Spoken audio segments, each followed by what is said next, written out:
Well, Labour leader Andrew Little has had to lay down the law with his MPs and party members after he was criticised for headhunting urban Maori leader Willie Jackson for this year's elections. Mr Little says he wants party officials to give Mr Jackson a winnable place on the party list. The MP Portal Williams said she didn't think Mr Jackson would make a suitable Labour MP because of comments he made 3 years ago about the Roastbusters case involving sex with underage girls. And in an open letter, apparently from members of the Young Labour group, it also criticised Mr Jackson, saying he'd made homophobic comments and was a supporter of charter schools, which Labour has pledged to abolish. Let's talk now with Andrew Little. He's in our Wellington studio. Good morning. Good morning. Now, you can also listen to this interview on Facebook Live and indeed watch it. So tell us, first of all, why was it that you brought Willie Jackson in?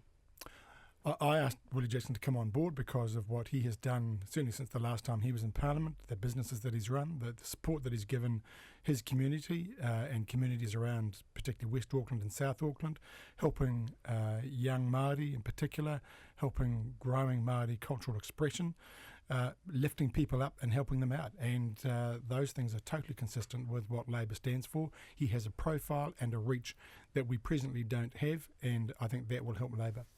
OK, so his values as demonstrated, though, in the past few years around the Roastbusters case, around these claims that he's homophobic, also about the charter schools, this is something that you're wanting to get rid of. How exactly do they mesh with Labour's policies and vision?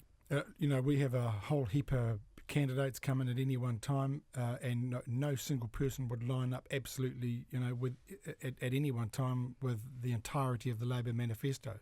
So when people sign up as a candidate, they sign up to Labour's policies and values, and for many that means they've got to compromise on things or views they might have expressed in the past. That's the nature of putting together the representation for a political party. In the end, what's most important is that we as a party get ourselves ready to win majority support so we can form a government, so we can do the things that actually matter to New Zealanders, like as the Salvation Army has said, fixing the housing crisis, fixing child poverty. That's the stuff that really matters. So are you suggesting then that Leopards can change their spots, because you're saying people have to sign up to your values, but in some cases it seems that these are not values being held by the person anyway?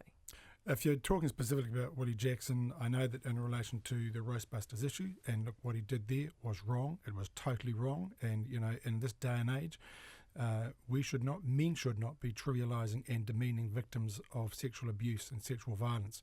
He apologised at the time. He has apologised since. What I think is more convincing for him is the work that he has done with the organisation that he chairs or is a trustee of, the Māori Urban Authority, in its domestic violence programs. But he apologised for the hurt rather than apologising for what he did, though. I guess I look at what he's done since, what he practically has done on that domestic violence issue, and working with people like Kim McGregor as well.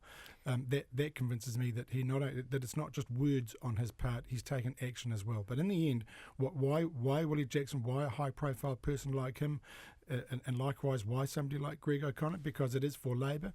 It is about extending and broadening our face and our reach. For a lot of Labour people, every Labour person wants us to be in government to fix those problems, but everybody has to understand that doing more of the same, more faces like we've got at the moment, isn't going to help. You've actually got to broaden our reach and broaden our coverage, and that's what we're doing. OK, so after yesterday's caucus meeting, is the party all completely on board with this?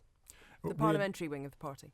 We spent most of yesterday's caucus meeting talking about the campaign ahead, preparing for the campaign, and everybody's role in that. We had a discussion which was totally legitimate for people to raise questions and scrutinise candidates or potential candidates. That's what we have a process for. The party gets involved in that. But everybody is totally united and focused on one thing, and that is about changing the government, because if we don't fix the housing crisis. Those people that the Salvation Army have written about don't get to get a roof over their heads. We don't get to fix the criminal justice system. Mr Little, don't you have a problem here, though, with an open revolt? I mean, for example, how many Labour MPs still say that Willie Jackson shouldn't be one amongst them? Everybody is totally united on the team and the strategy to win government. There is no open revolt. There were legitimate criticisms raised about an individual who I have backed to come on to our list and be a candidate for Labour. But Porter by that. Porter Williams doesn't seem to be backing down on this one. She was flanked yesterday by Carmel Sepuloni and Ian Lees-Galloway. There were many others that people will have seen on the TV yesterday coming out of the caucus room and saying no comment. How many people do you actually have actively supporting Willie Jackson coming into the caucus? Everybody is totally supportive of the strategy we've got to win government on September the 23rd this year, because every caucus member knows, actually every New Zealand council member knows, and I suspect every party member knows, that unless we form government on the 23rd of September or after the 23rd of September, we don't get to fix the things that are actually destroying hopes and dreams for too many New Zealanders. I understand so that, Mr. Little, but that's not that. actually answering the question that I asked you. What are the numbers? How many people are actively supporting Willie Jackson coming in?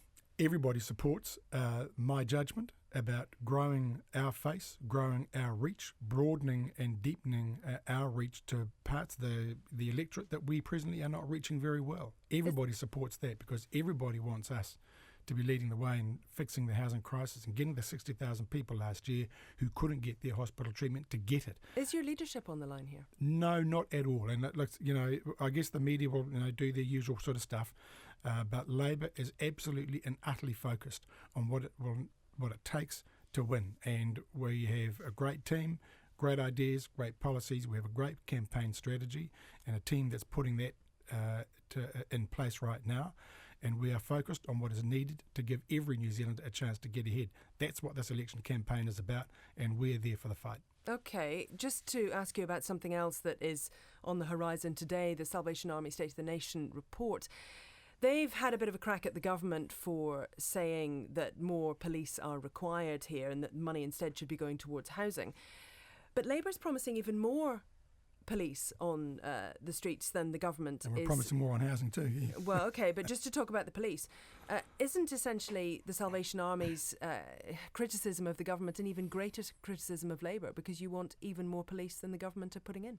The figures that are coming out from the government are pretty clear. We've seen an increase in burglaries and robberies and assaults. Actually, sexual violence has gone up.